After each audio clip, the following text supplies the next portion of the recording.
Oh, dude, I mean, I could take the fucking BMW quiz. Yeah, I'm down to do a quiz. Hello, everyone. This is episode 9. You know what we're going to do from now on? We're just going to be way more casual on this podcast, but also way more, intentional at the same time. It's going to be a mix of intention and casualness. We almost want you to feel like you're hanging out with Preston and I. So just look forward to that in these next couple episodes. I think we're going to take a new perspective on what this podcast can be. Yeah. We're just floating through the abyss right now. So right, it's like, because right now, like the podcast we make now, we're doing our thing. We're trying to be entertaining and entertain y'all. And I think we're doing a solid job. But we also realize we got to be different, right? Let's think about that Bobby girl, Bobby Altoff, the one that popped off. She has to out of nowhere. She has to play the role of a sarcastic, dry, woman, you know what I mean? Which can probably be a little tiring, but nonetheless, it was unique and it made her podcast stick out more, right? Which is kind of fucked up, honestly, because aside from the dryness, I can be a sarcastic asshole. That's my favorite sense of humor, is just kind of being a little dickish. I just think it's so funny. Yeah. Mm-hmm. If I would have known that was a way to the big leagues, I would have done life totally differently. I could get you off 5.5 hours of sleep, and you would just play the perfect sarcastic, seething asshole in a podcast interview perfectly. Just so cynical. Bro. Oh, I don't even need 5.5 hours. Just get me down to 7. Exactly. Get and you I'll down be a better to 7. Bobby than Bobby. Have 1 or 2 stressful events happen. Oh, bro, you'll be primed up and ready to go and just shit on somebody quick. Should we do that? Just do a no sleep podcast. We just stay up till 4 a.m. and then start recording. Yeah, we just stream it directly onto YouTube, and that's the podcast episode. We just live stream the whole thing. 100%. Are we in? Are we live? We're totally live. Oh my God! Welcome everybody. We're totally live. Yep. Welcome. Episode 9. Take a seat. Or maybe you're listening to us in the car while you're driving somewhere, or keep those hands on 10 and 2. Yeah, 10 and 2. Feel nice and safe and aware, right? Driving is very serious, low-key. So, super serious. Very, very, very serious. Last of the single-digit episodes. So if you're one of our day ones, put hashtag. What was Logan Paul's thing? The if you were a Logan Pauler back in the day. Was it the? And your Logan. Because it was the Jake Paulers, and then Logan had the. I know his merch was called Maverick. Yeah, if you're a Maverick. If you listen to Neon Sage podcast in the single digit episodes, I want you to drop hashtag Maverick. Yeah, Maverick or Sager or something. I don't know, something like that. Sager, I like that. Are you a? That's so bad, Mr. Sager. Enter the Sage, baby. Oh wow, love his Sage so too. Bad. Yeah, for sure. Oh, love his Sage. I like that. Yeah. I like that. So what you been up to this week, bro? This week, another week that just blew by incredibly fast. I started watching a new anime, and that's always kind of a big deal because when you start watching a new anime, it's like it's like starting a new relationship. Yeah, it's like starting a new relationship, absolutely. And especially because even though I've seen so many different animes, when you encounter a whole, catalog of media for the first time, with a lot of availability and the ability to actually spend the time to watch this stuff, like I did when I was, how old was I in 2020? 26 years old or whatever it was. That's when I really rediscovered anime. And there's so many good shows, so many different genres of stuff. And I gotta work out. I have a life to live, so I'm not just watching anime all day, but I slowly pick one up at a time. It'd be it would literally be like the example if you just found out about American movies and you've just been watching American movies for the first time, but you just discovered all of the American movies when you were 27 years old. Yeah, every genre. Every genre. No idea cinema existed. Yeah, at all. you could go on a Disney binge. You could go on a Scorsese binge. You could go on a Tarantino binge. There's so many different avenues of film. Oh my God. What I would give to watch Pulp Fiction for the first time again. Imagine. I kind of wish. And as an adult first time. I saw Pulp Fiction when I was really young. I was 9 or 10. Exactly. Didn't really get it. Saw it a few times. My dad loved that movie. And I would love to see it for the first time, fresh eyes as an adult. I completely agree with you, bro. You would probably like it so much better. I mean, it is my favorite movie. Like, it would be hard. Really, it's still your number one? Yeah, I just love. I do like. It's a hell of a movie. I do like dialogue-heavy movies. I like movies that seem simple but aren't. You know, like Pulp Fiction seems very simple on the surface, and that movie is such a wild ride. And then when you actually think about the timeline, I think it only covers like 48 hours, correct, or like less than 2.5 days, right? Yeah. Like, I love that. I fucking love that. Mm-hmm. And there's just the small amount of story that we do get, everything before and everything after, it leaves it up to your imagination. But it like opened this entire universe just showing us 2 days of this world. And I think that's amazing. Yeah. And then also the way that the timeline works in the original version as well. It's so all over the place, like in the best way. And it's just such a bewildering experience, honestly, the first time you watch Pulp Fiction. And so the first time I watched it as a kid, same thing. I was probably in my early teens or whatever, when I watched it with my dad, because my dad always said it was really, really good. But for some reason, I believe he made me watch the chronological version of Pulp Fiction first for some reason. I didn't even know that exists. Yeah, there's a version where it's the scene, because they're just scenes, right? And they're very cleanly separated. So there's a version where you can watch it like chronologically, opposed to the all over the timeline one. And so that was the first way I watched it. And so I immediately thought it was like super good. But then when I found out that the other way was the thing, and I watched it that way, I was like kind of blown away. I was like, damn. Yeah. Have you seen, and not to get off too on a tangent because I do want to hear about your week, but have you seen Chernobyl, the miniseries? Dude, you know what? That was one that somehow just evaded me. Dude, you need to watch that. You need to start watching that now so we can get a catch up every week of how I've seen it 3 times. It is so good. And no 3 spoilers times whatsoever. You've seen it that many times? I watched it twice on my own and once with Lena, and she loved it. It's only 6 episodes. Wow. And it's just like an hour each? Yeah. Well, some of them are a little longer, but the reason it made me think of it is it does what Pulp Fiction does, where it kind of starts at the end. Ah, okay. Like, so what you see at the beginning is the end of the story, which is, it's amazing. And I don't want to talk too much about it because I do want you to watch it. But so you picked up a new anime. What anime did you start? Nana. Oh, yes. Yeah, Nana. So the premise of Nana, and this is what makes it so interesting, is that Nana is a story about 2 girls that are moving to Tokyo, and they're both from like rural cities. And they're moving to Tokyo, and they're meeting on this bullet train, and it kind of starts there.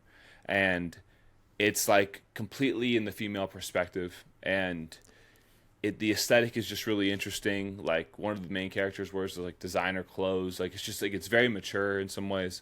I think I've already brought that up, but now I'm like 10 episodes in, and there's only like 50. So I've like watched like a good, 20% of the show, and it's just so interesting every time that I encounter a new story, and you can just see how good a story is sometimes. Like it's like literally the nuance that happens in a scene that like goes unsaid and that is left for you to interpret, like with the visual like symbolism and like the symbolism with like the tonality and the words that are used and all that kind of stuff, and you can kind of feel what kind of world that the storyteller is creating. Shows that have that always just like really grab me emotionally. 100%. Right, and I think that's kind of, honestly, it's a very redeeming quality in a lot of different fiction. But with Nana, with that, like, it's just about 2 girls, like in normal life, right? It's not about a little boy born with the power of a god and he wants to take over the world. Like, it's not that. It's something very different, but also real. Like, right? Like, because real life is actually super stressful and traumatic. Like, that's just life. So, yeah, man, I started that, so I'm pretty deep into that, which has been pretty cool. Then other than that, man, just working out. So, we both play pickleball a good amount. I played pickleball for like 2 hours on Tuesday or whatever. I haven't this week. Yeah, no. I haven't played pickleball at all this week. Yeah, that's too bad, honestly. I'm dry. I know, dude. I'm watching videos on Instagram of people playing pickleball, and I'm just like drooling. I need to play pickleball, but I'm playing back-to-back tournaments on Saturday. So that's dope. Are they both doubles tournaments or singles? They are. One is a fixed doubles, so I'm going to get assigned a random partner when I show up there because I didn't want to bring a partner to it. And the second one is like rotating doubles. So every game you switch partners, and then whoever has the best record at the end, after like 8 games, I think it is, wins. Damn, that's interesting. Rotating doubles tournament. Yeah, it's going to be interesting too because that's like really like, yeah, you get matched up with a good partner, a bad partner in the fixed tournament. That can kind of determine your day, right? Unless you're really, carrying the team. But a rotating doubles tournament is like, how many games do you expect to play? I think each tournament's 8, so I'm gonna play 16 games in like 5 hours. Damn, bro, I'm excited for you, dude. Damn. Oh, I'm so excited. Damn. Bro. See, if I lived out there, I would totally. I would enter with you. It's funny because I wanted my brother-in-law to enter with me, but he's just not there yet. He just started playing like a month and a half ago, so I totally get it for him to sign up for 5 hours of pickleball with strangers. It's not there yet. You know what I mean? Totally. Even for me, I mean, if I lived out there with you, I'd probably do it if you wanted to do it, and I would just see that as my sign to go do it. You know? Yeah. I probably wouldn't have told you, but if you brought it up to me, I would have been like, all right, full fuck it, let's do it. And I would have like completely, this whole week I'd be preparing myself for this weekend in every way that I could. Yeah. So, it'd be a huge deal. I'm excited. I'm excited for you, dude. Damn, that's competing in an organized manner is one of my favorite things to do. Oh, I love it. Like, there's nothing I love more than winning. Like, I really am super competitive, but my biggest kind of downfall is I always play to the level of competition. So and for better or for worse, when I play against people that are better than me, I play my best. When I play against people that I just shouldn't be on the court with, I just get lazy. Yeah. It's like they I'm not the bring guy it that's out of going to you. go out there. Like, Well, not even that, but I'm just not going to go MJ on the AAU league. You know what I mean? Just, yeah, it doesn't feel good. No, for sure. That's why I see what you mean. If you were teaching somebody how to play, I would really double down with that. But if you're with randos, sometimes they gotta see the light. You know what I mean? Like, you gotta shine that light on them real quick. Let them know. Yeah. Let them know that this can be a reality. Yeah. I do, because I played with Lena last week, and these two guys were like looking for a court, and we're like, hey, like, do you guys want doubles? Like, I feel bad you guys are walking around. They're like, oh, we're super new. I'm like, okay, no problem. And I could tell they had like decent form, and I was like, oh, have you guys never played? They're like, it's our second time, but we played tennis. I was like, okay, cool. So the first game, I could kind of see that they were like driving it at Lena, like they were trying to keep the ball away from me. So I was like, okay, I'm gonna let it slide. Like, they're new. I just think they're trying to, get their rocks off or whatever. And then after the first game, we beat them like 11-4, right? They weren't even close. The second game, they like kind of turned it up a little bit. Like, I think they kind of got a little like, oh, I gotta win. And we ended up losing like 11-9. I was just kind of playing whatever. And then the last game, I was just like, yeah, we're not doing this. I was just fucking banging everything, just like not letting them slide. I was not keeping it in. Like, if it popped up, I was smashing it. Like, we pickled them the third game, 11-0. But I had to have that moment of like, what are you guys doing, before I unleash the beast? You know what I mean? Yeah. Which is a fair way to go about it if you want. That's totally fair. And it's also very fun. That's very fun. That's what I love. I love to win, obviously. That's amazing. Like, I will scream if I win sometimes. Like, like I'm very passionate in that way. But what I really love is the feeling of just in this the beautiful thing about all sports is that they require such a level of presence in the midst of it, like in the true midst of the action, that literally nothing else exists.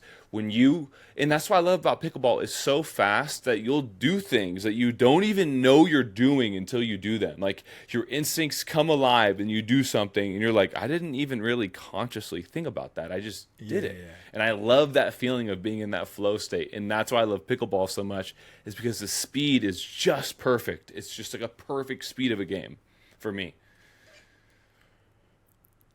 No, I'm totally with you. Do you do anything else competitive these days, like besides pickleball? Like, because for me, dude, this fucking Gran Turismo 7, I've always loved racing games. I love sim racing. I love go-karting. Like, I love racing. I love cars.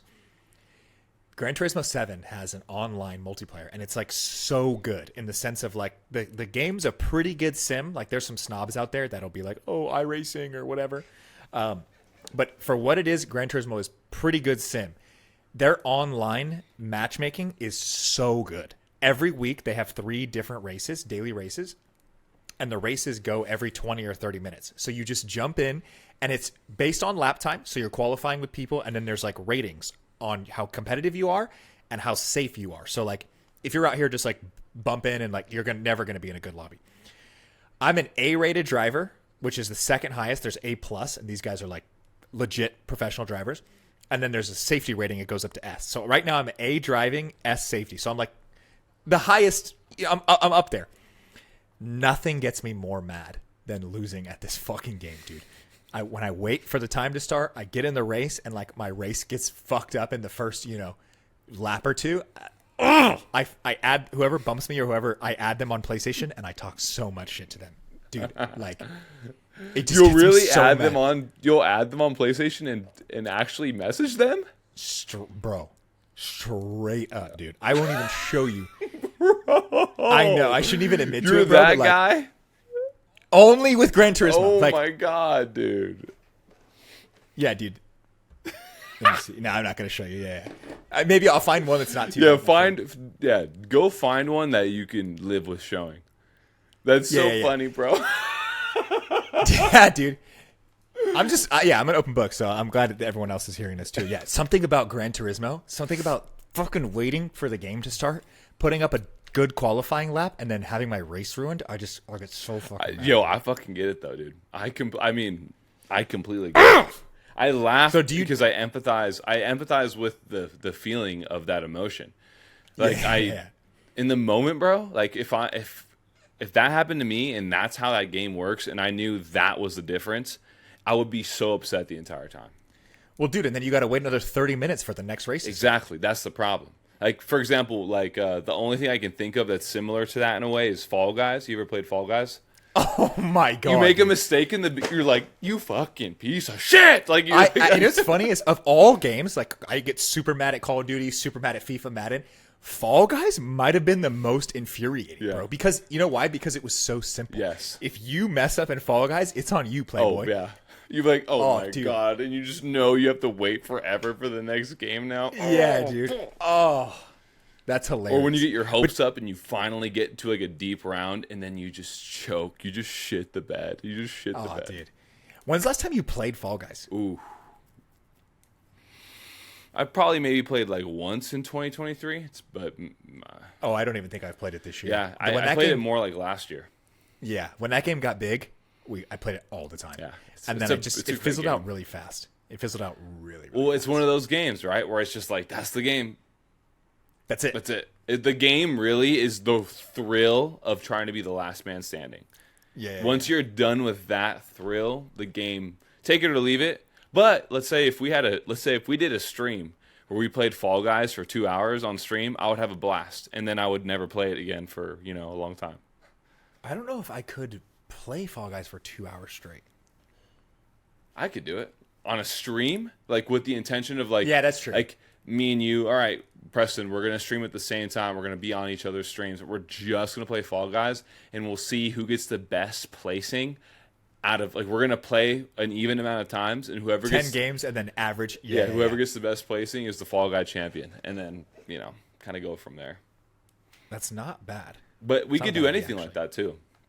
Any kind of game. Yeah. We could play Smash. We could do we could make a Smash episode where me and you play like a 7-game series of Smash, and 1v1 Smash is not fun though. 1v1 Smash makes me feel like I'm gonna have a heart attack. Yeah, it's like more work than it is fun. Yeah, it's like because you just in the moment. It's like when you play at that next level. Like I'm not even on that level, but I see that level. It's so particular to the information you're inputting, and oh yeah, dude. If you get stuck in the wrong combo at the wrong part of the screen, you will get finished.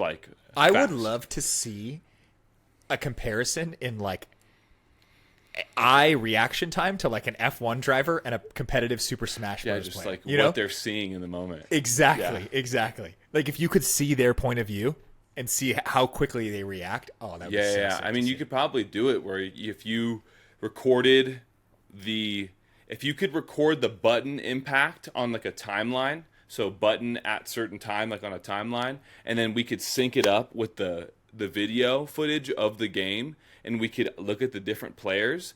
We could see as events were occurring how many times did they hit a button in a certain time period, and how fast was their reaction to what was previously happening on the screen to when they pressed the button. We could probably really do that. Oh, yeah, like by frames. You could literally see Yeah, how you many could frames see per second. like, damn, so that means they interpreted that information like so quickly and they adjusted completely. It'd be cool. Oh, that'd be so interesting. But So, yeah. in spirit of competitiveness, I'm glad that this conversation came here. I want to take a quiz. I want to see. One thing about Sebastian and I is we have so many common interests, but we are also have our little niches that we love. Like he grew up playing basketball, I grew up playing football and skating, and like, you know, he's really, really dived deep into the anime world. I was really deep into anime world as a kid. But for me, like cars is kind of my constant vein. Like I love cars. Like I'm just growing up, my grandfather was a mechanic. My dad had a bunch of product cars. Like I just love cars. So, But also, I really like cars. Like, Preston got me on to Doug DeMuro. I have spent so many countless hours watching so many Doug DeMuro videos that it's like, Daddy Doug. it's like for me, I can appreciate everything about cars. I might not go out and find the most trivial of car knowledge, but I'm like down for the cause. So this is very entertaining for me as well. You know why I like Doug so much? Because we have a different taste in cars, but our logic of why we like something is the same. I would always prefer a more rare car over a more expensive car. Like every car, the last 4 cars I've owned have all been ultra niche kind of rare. Well, I mean, I guess my M3 wasn't niche. Like there's a lot of M3s out there, but mine was super, super rare. And my last 2 wagons were like extremely hard to find, like incredibly hard, like needle in a haystack cars to find. Like I love rare, like weird stuff. And you know? if you are a true car person, I can see where that can make a lot of sense. Oh, right? for sure. Where for me, as much as I am a car person, my love for cars starts to become a little bit more irrelevant towards that tier where it's like, would you rather have a really rare like BMW or like the brand new like Lamborghini Urus? Like I'm always taking the Urus, right? Yeah. No. But for you taking the BMW, I totally see that, and that makes all of the sense in the world. What's the price of a Urus right now? Like 300, 320? Something like that, right? If you said, hey, you have to spend 320,000 on vehicles, I wouldn't buy a Urus. I would buy a 997.2 GT3, like 160K right now, 170K. And then I would probably buy either an E63S Mercedes-Benz station wagon, which would probably be another 150, 140. That'd be it. I don't need a Urus. I want a fast station wagon, and I want a GT3. That's it. So if you change the question to that, to 300K, what would I take? Give me a second here. What would I take at 300K? It doesn't have to be one car either. Exactly. It could be 4 cars. That's what I'm thinking. That's exactly what I'm thinking. What would be your favorite car brand? What is your? I don't even. I guess. My favorite car brand as a brand. Okay, I would say this. When I think about it immediately, the one brand that always comes to mind, mainly because of how much I like so much of their lineup for all of their different models, whether it's a SUV or a sedan or like, you know, like a really sporty like 2-seater car. I would say. Can I guess? Yeah, you can guess. Yeah. I was gonna actually guess Porsche. But. Yeah, exactly. Porsche. So Yeah. that's pretty clear. The reason being is that sometimes when you look at a car, you just like love the aesthetic so much and it just looks so correct to you that I don't know what else more to say than that. It's just like when I look at a Porsche, it just looks like that's exactly what I want my car to look. So I would probably start with the Porsches. But to be honest with you, I haven't spent a lot of time sitting in a Porsche. I really like what I see, and I like what the experience would probably look like. But I would also really like to sit in one, because that would be if I knew what I felt like when I sat in it, then I'd be good to go. Because, me and you are big guys, so it's like, 100%. That matters to me. It's funny you bring that up, because every experience I've had with Porsche on the street is phenomenal. I got to drive a GT3 RS on a track. I drove a Ferrari F430 back-to-back with a GT3 RS, the last generation GT3 RS, and I fit perfectly in the GT3. Like, getting in there, that was my first time like driving one. I was in the passenger seat of one, but getting in there and fitting at my size in that car was just like a fucking dream come true, Like, not being too big for it, or not being all clunky and weird for me to get into was all I could ever ask for. Oh man, bro. Can you imagine that being like one of your daily options, just a GT3, like on when the weather was perfect and you just wanted to do it to him real quick? You get into the GT3, you turn that motherfucker on, boom, that fucking engine just explodes. Yeah, you're vibrating, you can feel the power, you feel the grip on the steering wheel, and you're like, this is a car. Like, I can go anywhere with this fucking car. The crazy thing about the GT3 RS, dude, is I've never driven one on the street. I was only passenger in one on in Angeles Crest. I've driven a GT3 RS on the track. It was so insane, bro, because on the track, there's like cones and like markers where your braking zone should be, right? Because you're not professional. So it's like a Yeah. They're like, hey. It's like a hint, like, hey, now it's time to brake. So when I drove with an instructor in the car. And he's like, don't worry about the cones. I was like, what? He's like, dude, this car you can brake so much later. I'm like, no way. So the track we drove on, there's like a chicane. Wow, that's really interesting to hear. Dude, it's interesting to hear until you're the one driving and the instructor's saying, foot to the floor, don't brake yet.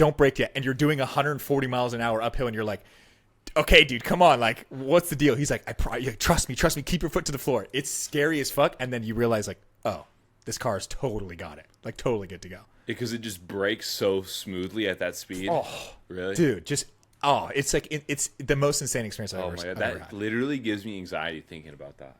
Yeah. Going 140 in that car. Oh, way more than 140, bro. On the straight, I was doing like 165, 170. Oh my, that gives me anxiety.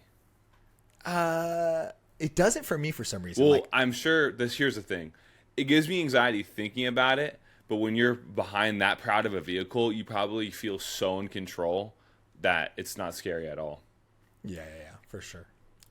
So real quick, 300K, you got to get a whole lineup. You got to get one car. I'll probably go.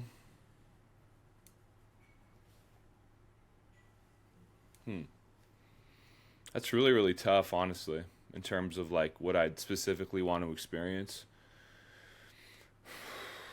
I would have to check out the Urus. I'm not gonna lie. I would have to sit in it. I would have to sit in the Urus, just double check.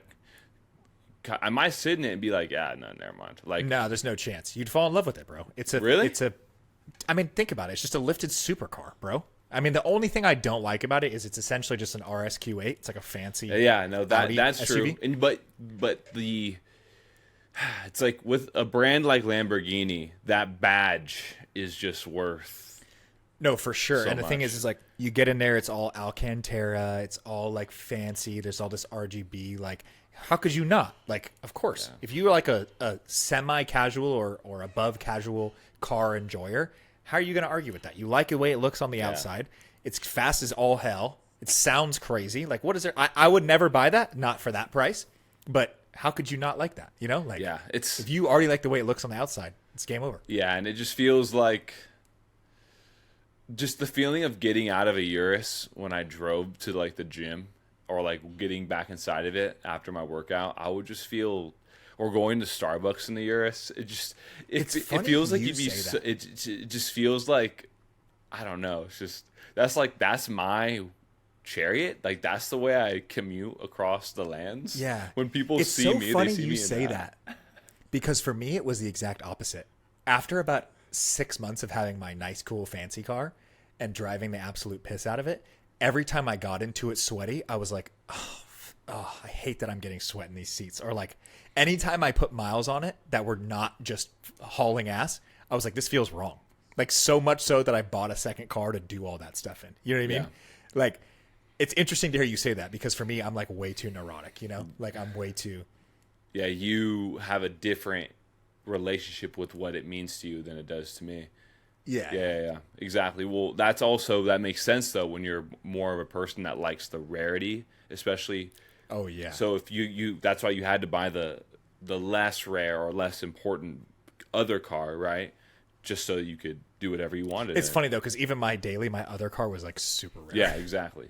My But wagon was super rare. but it was somewhere in the pyramid of like how much it meant to you that you could make that your daily driver, and the other one was for less, sure. right? So For sure. yeah, so For sure. yeah, it's interesting. So we had an idea of like kind of testing our knowledge, and I think it would be really fun of us to each take a quiz. Yeah, let's do it. To see just live, no BS, like see how bad we fail in stuff that we apparently love. You know.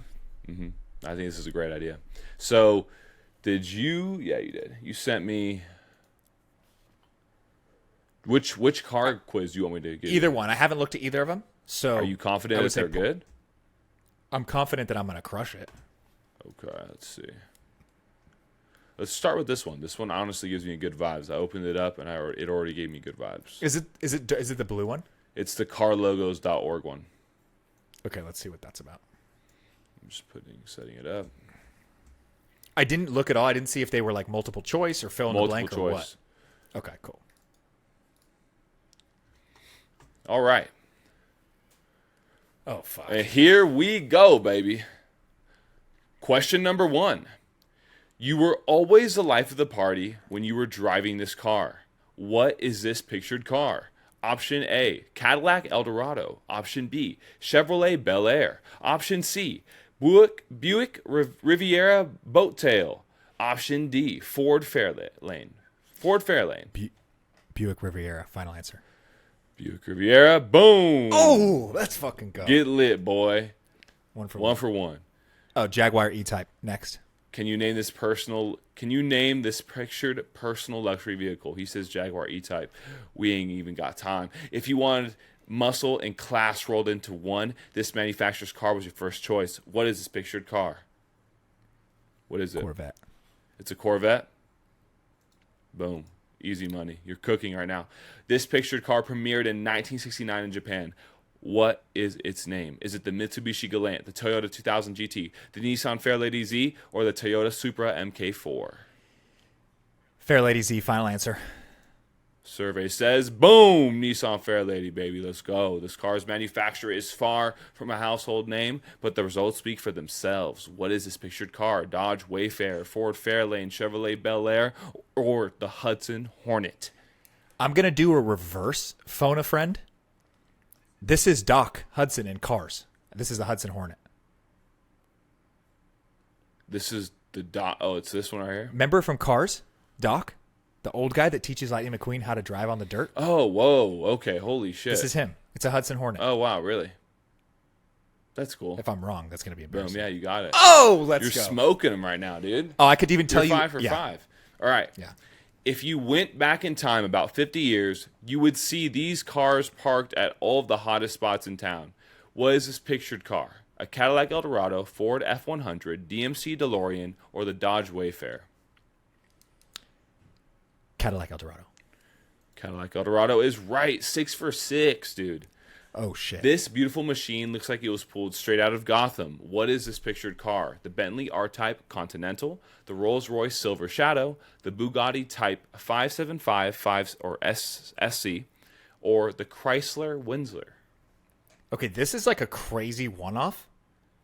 I'm pretty sure this is the Bugatti, but this is like ultra niche. I'm Ultra pretty sure this is the niche, Bugatti. and boom, he's right. Let's go, Boy, 7 for dude. 7, dude. What teenage guy didn't dream about having the All-American Classic in their garage? What is this pictured car? The Toyota Supra MK2, the Pontiac Firebird, the Ferrari 750 Monza Spider, or the Chevrolet Impala? Pontiac Firebird. Easy money. The choices are so bad. Like, I could tell you this without even the choices, probably. That's one of my favorite cars of all time, Dodge Viper. Wow, you're right, huh? That's interesting. All right, so should we switch to a different quiz? Because you're kind of cooking on this one. You're already like. Let's see real quick. Because I got to read them out for people that might be just listening. Oh, you're right. I'm so sorry. I'm just so full of myself here. I'm just like. If you can't name who manufactured this car, then you best turn. Okay.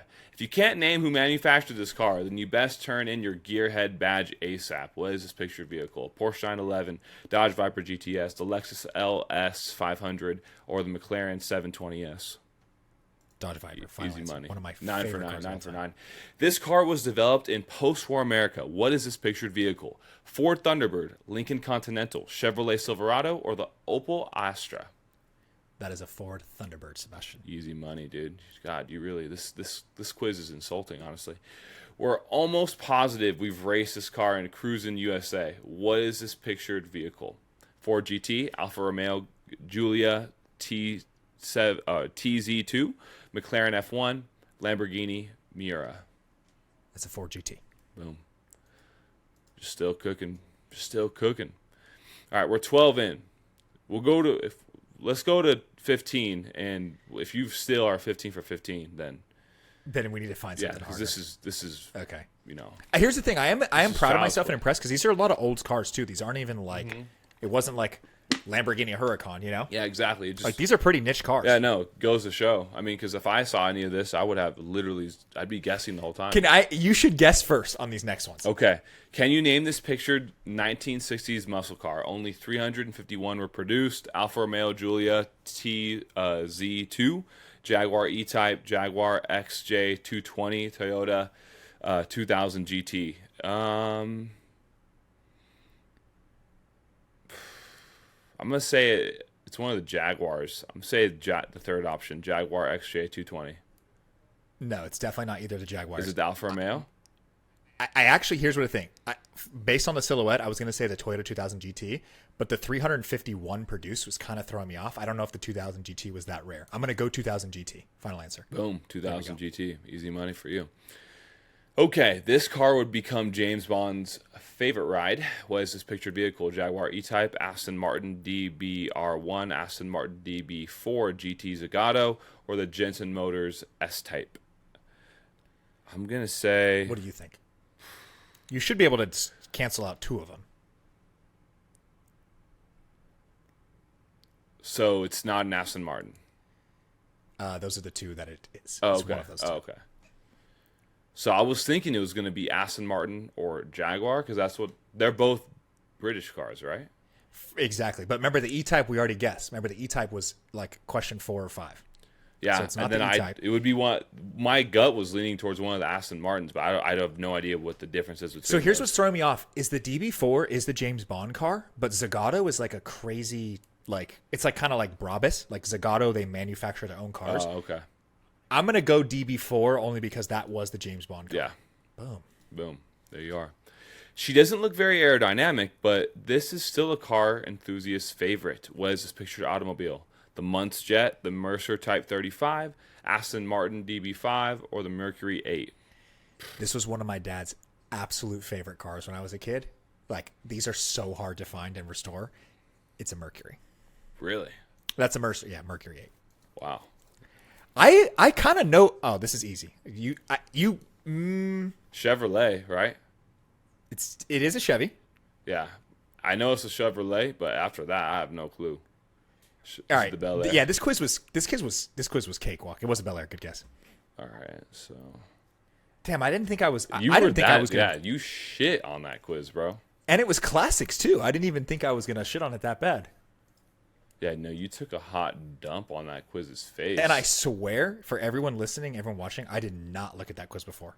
Like, yeah, I mean, on my life. Okay, this is way more legit. Here we go. This is way more legit. The average score on this quiz is 50%. Average score is 50%? Jeez. You're going to get cooked, potentially. Here we go. Oh, it's only showing a portion of it? Here's an easy one. Can you recognize this premium SUV? Jaguar E-Pace, the Porsche Cayenne, Mercedes GLA. Jaguar E-Pace. Let's go. 1 for 1. Do you think you can recognize what BMW series this is? Is it the 6 Series, 3 Series, or the 8 Series? 8 Series. Easy money, bro. He's a BMW boy. Did you know that one? No. Well, I guess I wouldn't have guessed 3, and then I wouldn't have. So I would have been down to 2. Time for another SUV. Is this the Dacia Duster, the Mini Countryman, or the Jeep Renegade? See, this is going to get way hard because Dacia, that's not even a U.S. car company. Like, I'm gonna go Jeep Renegade just because the ugly taillights. Wrong. It's a. Oh, see, I didn't even. Damn, this quiz is way more lit. This is the quiz. First wrong one. So I'm what, 1 for like 18. One right for now. 18. Right, I'm 1 for 3. 1 for 3. You went 15 I'll for be honest. 15 on the. What seems like I just became a car nerd quiz, right? Or no? Wow. I don't know. You tell me. I mean, the thing is, those are all classics. Like, I don't think a lot of people our age are knowing that. You know why I know all for those sure cars? not. And a real Southern California head will know this. I used to go to Original Mike's in Santa Ana every weekend with my dad for the car show, for the lowrider car show. And if you're from SoCal or you're from Santa Ana or Orange County, you know Original Mike's is the spot. Well, there we go. There we go. Or maybe you're just absolutely built different. But maybe this, I don't know, maybe this quiz is for people like you. Okay. Do you recognize this new saloon? The MG HS, the Genesis 680, the Audi A7. Before I give my answer, this is definitely a European quiz. There's going to be way more brands that we don't know because no one in the U.S. calls it a saloon. That's like a super European term. It's a Genesis G80. Boom. Easy. 3 for 4. Can you recognize this family SUV? The Hyundai Santa Fe, Kia Sorento, or the Mitsubishi Outlander FEV? I guess to be an expert, I have to know like these bullshit cars. I'm going to go with the Mitsubishi Outlander only because FEV is plug-in hybrid and there's a fucking plug in the car. So let's go Mitsubishi Outlander. Okay, let's do it. Boom, got it right. Let's go. Now, for a compact SUV, is this a Ford Puma, a Porsche Macan, or a Nissan Juke? I drove one of these in a blizzard up Big Bear Mountain. Porsche Macan. Boom. Wrong. Oh! It's a Ford Puma. What? I don't even know what that is. Oh my God, that's amazing that I was so confident and got absolutely dicked. There's no way. I've never even seen that. I'm looking it up right now. That's hilarious. Oh, this is even sold in the U.S., bro. God damn it. Okay. That's what I get. All right. So what? I'm like 4 for 6. Yeah. Oof, that's not Yeah. good. All right, let's see what you get. Can you guess?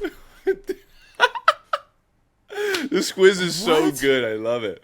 Can you guess what German hatchback this is? A Mercedes A-Class, Audi A3 Sportback, or the BMW 1 Series? Okay, I'm going to be impressed if I get this. It's not the BMW because BMW's Comfort Access is not like a button like that. Mercedes does have like, it's like I'm going to go Audi A3 Sportback. That's more of an Audi. Oh, boom. Got it. Straight off the handle. Let's go. How about this one? What is this? We don't even. Is this the Renault What? Zoe, the DS3, or the Nissan Micra or Micra? It's Renault. Based on like the design language, I don't know what a DS. Oh, DS is like a. I'm gonna go Renault. Boom, got him. Which Hyundai is this? The Hyundai i10. What the fuck? The Hyundai. This is like bad to know. Or the Hyundai I don't want to know Kona. anybody that knows this. Oh my God. Here's the thing. The Kona is like a little crossover SUV. But something about this black body panel is making me think it's like... I'm going to go with the i10. Boom. Fuck. It was the Kona. Tough one. What Jesus. hatchback is this? The Ford Focus, the Mazda 2, or the Nissan Micra? Mazda 2. Got him. Can you recognize this premium saloon? The Jaguar XE, the BMW 3 Series, or the Mercedes E-Class? Jaguar XE. Boom. They make a wagon of that car. I think it's called like the XSE or something. That's sick. Really? Yeah. What SUV is this? Land Rover Discovery Sport, Jeep Compass, or the Kia Sorento? Judging by the hood and the grill, I'm going to go Jeep Compass. Solid. Let's go. What Ford model is this? The Puma, What? the Kuga, or the Fiesta ST? Okay, well, we don't have the Puma or the Kuga in the U.S. I'm going to say the ST based on the dual exhaust. Got him. Boom. Do you recognize this Maserati? Is it a Oh, my Ghibli, God. Levante, or the Quattroporte? The Ghibli's the sedan. The Levante is the SUV. The Quattroporte, I think, is the big sedan. This looks kind of beefy. I'm going to go Levante. Levante, wrong. It's too Ghibli. Hey, it's still looking good, though. Can you guess what Land Rover this is? Range Rover, Evoque, or Defender? Range Rover. Got him. Question 16.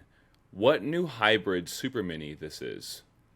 Mini hatchback, Fiat 500, Renault Twingo. I don't know if a Fiat has a B pillar like that. The 500 has a B pillar. I'm gonna go with the Renault because I don't recognize that symbol at all. It's the Fiat 500. Another tough one. How about this Skoda model? Is it an Octavia, a Kamiq, or a Superb? Okay, you pick. We don't even have that in the States. I'm gonna go. This is your quiz. I was gonna guess the Octavia just because those are technically octagons. Those shapes in the wheels, they're just kind of oblong. I'm gonna go Octavia. Boom, got him. No shit. Yeah, you got it. I could be a detective. Can you recognize this Volvo? XC40, XC90, or the XC60? Dude, the thing is, all the Volvos are the same in the front. I'm gonna go 90 because the 90 is the SUV, and that looks pretty lifted. It's the 40. Oh my god, dude! Which Volkswagen model is this? The Arteon, the Golf, or the T-Roc?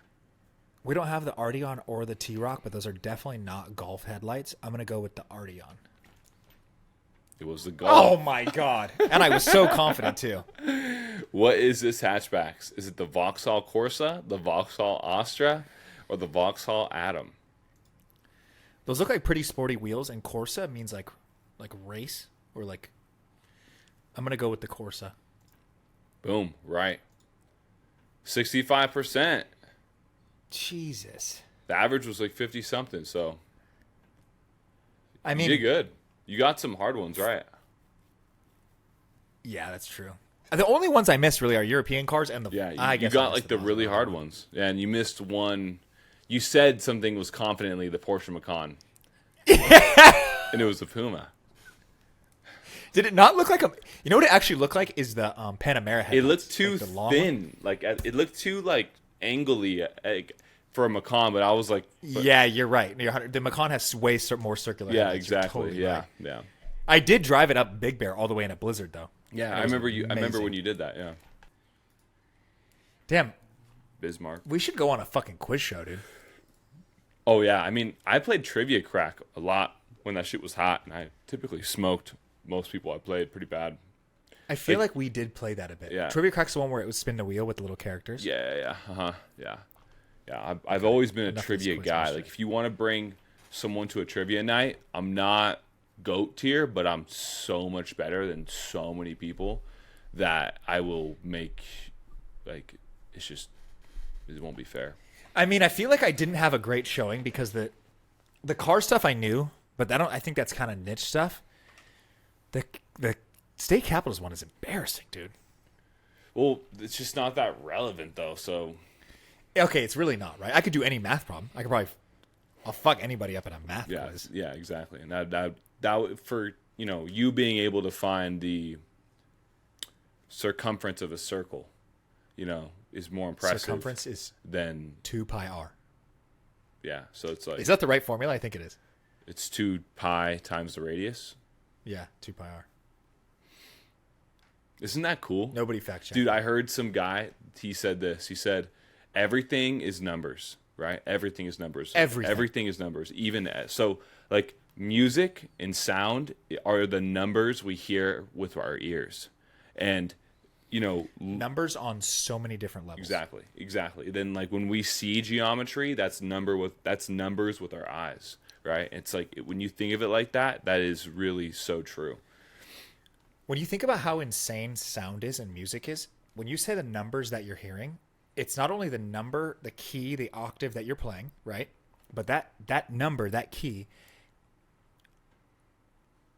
is related to a certain frequency, which is also a number. What we can hear, like, 0 to 10,000 or something. Correct. What that is how fast the waves are, like, this is a horrible explanation. The distance between the peaks and valleys of the waves is how fast or how high pitched the sound is hitting your ears. That's exactly right. Insane. Yeah. Insane. And everything's a vibration. So it's like, that's where things get weird. So then everything is technically a number of something, right? Like the numbers come into play. And that's where sacred geometry gets so interesting. And what we can pull out of geometry into like our reality is so fascinating, right? Like you could, think about it. I mean, think about how a record works, right? Like a vinyl like record, like, it's crazy. It's just playing off the vibrational ridges of the record itself, and it turns it into a sound again. I think we captured. And the record is just wax, and it was stamped with a giant fingerprint of the vibration. That tells the needle. Yeah, that's kind of creepy. That's like some alien technology, bro. That is creepy how that actually works. Yeah. What's interesting too, what I always think of is what we see is super imperfect, right? Like, we're very imperfect. Animals are, no one's symmetrical, right? Even buildings are not perfectly square. But on almost everything, if you zoom all the way in or all the way out, it becomes perfect. If you zoom all the way into an atom or a molecule, whatever, it's perfect, right? There's no deviation in the way that these things look, whatever. Same thing if you zoom all the way out, right? If you zoom all the way out and you get rid of kind of the detail, it becomes perfect. No, that's such a great example of that observation, honestly. And it reminds me of this one guy, I believe he's like a quantum physicist, but he explains that we experience life through the human VR headset. And so the way he kind of makes sense of it is talking about what goes on inside of our headset and then what is actually going on outside of our headset. And he explained the human VR headset that builds our perspective, its primary function is fitness. It's to keep you alive. It's to keep you evolving. It's to make you fit to survive in the environment that you're in. So we are not seeing any part of the actual truth of reality. We're seeing a fragmented version that was constructed for human fitness, and all of the benefits of all of our sensory input is directly correlated into what can make us live better and to survive and to thrive. And so he said it makes sense that if you wanted something to be conscious, that you wouldn't want it to be able to perceive everything at once. You'd want to give it a very, very, very, very like segmented part of reality, because like it is in a video game, when you're playing that racing car game, you are probably holding a steering wheel that you have, and you're steering it, and you're getting the visceral feedback of that. When you touch this wheel, it moves the car on the screen, right? But in reality, that's not what's happening at all. What's actually happening is on an electrical level. When you turn the steering wheel, it's communicating these like weird input like informational data that goes into the computing system that makes you think that you're turning your car, but that's not what's turning your car. It's like what's actually turning your car is this God level algorithm shooting from your steering wheel into the game. And so when we operate in real life, the same thing's happening. I'm seeing myself move my hand like this, but in reality, I can't even actually comprehend what's actually happening when I do that. This is just on the VR headset of a human. And the truth, you think every species just has a different blindfold on with different holes poked in it? Yeah, exactly. It's interesting when you think that like the spectrum of colors and light that are in the universe is this big, and humans can only see this. Exactly. And sounds too. Like there's literally whistles that only dogs can hear. Exactly. Like that's crazy, dude. Like the amount of things that are going on that are probably happening right now that we're not equipped with the tools to pick it up. Yeah, exactly. And we don't understand how some of these etheric things are affecting us as well. Like I saw this one study where they put a Wi-Fi router inside of this room with growing plants, and they put it right next to the growing plants, and they put another set of growing plants in a room with no Wi-Fi. In the room with no Wi-Fi, the plants grew super fast. In the room with the Wi-Fi, the plants are growing hella slow. And so when you think about it like that, is that like all vibration is real. And so if we're sitting in these rooms bathing in Bluetooth, Wi-Fi, all these different types of waves, theoretically they would have to have some level of effect on us, because anything exposed in a consistent chronic matter will make an effect. If I drop a water droplet onto a rock once for 1,000,000 years, every day once for 1,000,000 years, I will change the direction of the Put rock. a hole in the rock, yeah. But if I do it for a month, nothing will happen, right? So to say how dangerous it is, hard to say, but we can acknowledge that there is something's happening. something, whether it's good or bad, something has to be happening. That's the laws of the universe. Yeah, there's no getting around it. You have to interact with your environment, right? So it's pretty interesting. Yeah, they say you should never sleep in a room that has a router inside of it. Never go to bed with your phone charging at all. When you charge your phone, it like doubles its power, and it's like it's fucking radio waves that come off it. It's like glowing, like seriously glowing. You should never have your phone in your pocket as well.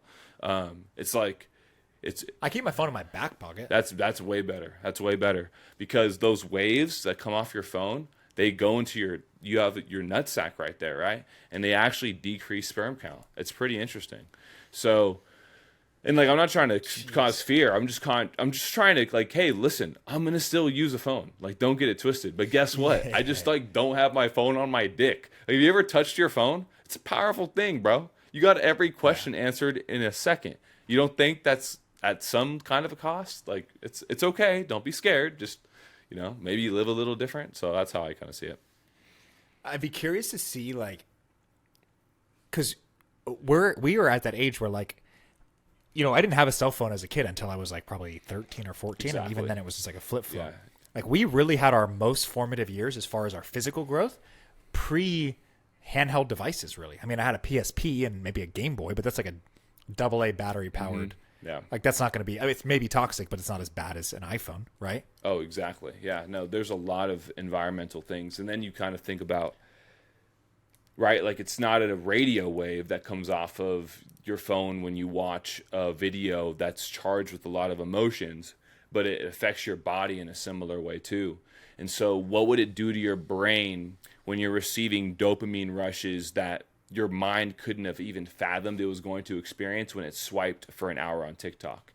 Like, when you give somebody who's under the age of 10 the power of God in terms of finding something that's going to be interesting, it like, that's not going to jade them as well. We're going to face a lot of interesting problems, I think, over the next 20, 30, 40 years. No, this iPad kid thing is very real. Mm-hmm. I recently hung out with some 21-year-olds that were actual iPad kids. Like, I was shocked that this is a real thing. Like, everywhere we went, every meal we ate, everything we did, there was a phone with something playing on it.